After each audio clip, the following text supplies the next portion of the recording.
तो dear student, आप लोग कैसे हैं। तो यूपीएलटी की सीरीज़ में जो हम लोग पढ़ रहे थे, आज उसका हम लोग अगला पार्ट देखते हैं, जिसमें मैंने आपको जर्म लेयर्स के रिगार्डिंग कुछ चीज़ों को डिस्कस करेंगे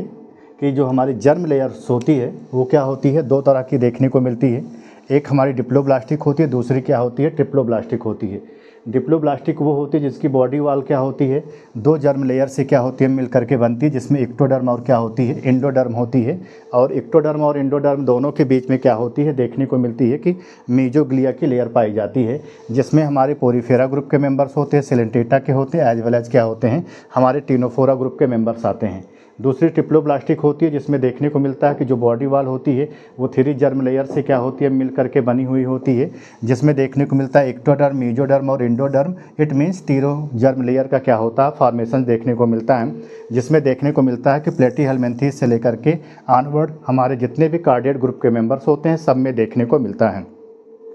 एक लोगों का कमेंट भी आया हुआ था एक स्टूडेंट का कि sir ectoderm, mesoderm as well as endoderm से जितनी भी हमारी वर्जिन होती है उसको हम लोग डिस्कस कर लें। इसी के साथ में हम लोग उन सारी चीज़ों को भी डिस्कस कर लेते हैं कि एक्टोडर्म, मेजोडर्म और एंडोडर्म से किन किन सारी चीज़ों का फॉर्मेशन होता है। तो एक्टोडर्म से जो होता है सेंट्रल नर्वस सिस्टम का फॉर्मेशन होता है, नर्व का होता है, रेटिना का होता है, लेंस का होता है, कॉर्निया का, कंजक्टिवा का, lining of the nasal chambers का होता है, एपिडर्मिस का होता है, जो क्यूटेनियस ग्लैंड्स होती है उनका, हेयर्स का, नेल्स का, क्ला का, पीनियल ग्लैंड्स का, एज वेल एज देखने को मिलता है जो हमारी हाइपोथैलेमस होती हैं, जो न्यूरो हाइपोफाइसिस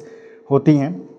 एड्रिनल मेडुला का पार्ट होता है, सलाइवरी ग्लैंड्स का होता है, एज वेल एज देखने को मिलता है जो टीथ का इनेमल्स होता है, उन सब की जो वर्जिन होती है एक्टोडर्म की होती है। मेजोडर्म की बात करते हैं तो जो डर्मिस होती है स्किन का, उसका देखने को मिलता है, हमारी कनेक्टिव टिश्यू का होता है, मसल्स का होता है, नोटोकॉर्ड का होता है, स्केलेटन का, ब्लड का, साथ ही साथ हार्ट का भी देखने को मिलता है, जो हमारी ब्लड वेसल्स होती हैं, एड्रीनल कार्टेक्स का भी देखने को मिलता है, यूरिनोजेनाइटल सिस्टम का देखने को मिलता है, इट मीन्स जो हमारे गोनैड्स होते हैं उनका भी देखने को मिलता है, स्प्लीन, आई का, एज वेल एज जो सीलोम्स होते हैं, लाइनिंग होती है, उनका भी देखने को मिलता है। लास्ट वन हमारा क्या होता है, एंडोडर्म होता है। एंडोडर्म में लीवर देखने को मिलता है, पैंक्रियाज देखने को मिलता है, जो मिडिल ईयर्स होते हैं उनका देखने को मिलता है, डाइजेस्टिव ग्लैंड्स का, यूरिनरी ब्लैडर्स होते हैं, रिस्पिरेटरी सिस्टम्स का देखने को मिलता है, साथ ही साथ थाइमस ग्लैंड का, एडनोहाइपोफाइसिस,